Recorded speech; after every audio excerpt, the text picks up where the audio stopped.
আপনারা তো জানেন আমি রান্নার ভিডিও দিই। আমি সাধারণত কি কি উপকরণ দিচ্ছি সেগুলো লিখে দিই।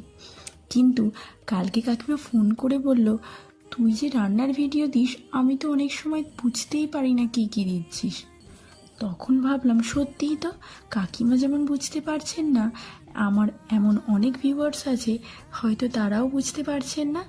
তাই আজ এই রেসিপিটি আমি একটু মুখে বলে দিই। আজকে বানাচ্ছি ভেজ চিজ রোল। এর জন্য প্রথমে সিদ্ধ আলু, পনির, গাজর, কর্ন, ক্যাপসিকাম, বিনস, কাঁচা লঙ্কা নিলাম। এর মধ্যে জিরে গুঁড়ো, ধনে গুঁড়ো, লঙ্কা গুঁড়ো, হলুদ গুঁড়ো, অরিগ্যানো, চিলি ফ্লেক্স, গরম মশলা, কাসুরি মেথি, কর্নফ্লাওয়ার আর নুন দিয়ে ভালো মেখে 10 মিনিট রেখে দিলাম। তারপর গোল শেপ দিয়ে মাঝখানে চিজ ভরে কর্নফ্লাওয়ার, জল ও নুনের ব্যাটারে ডুবিয়ে ব্রেড ক্রাম্ব দিয়ে কোট করে গরম তেলে ভেজে নিলাম।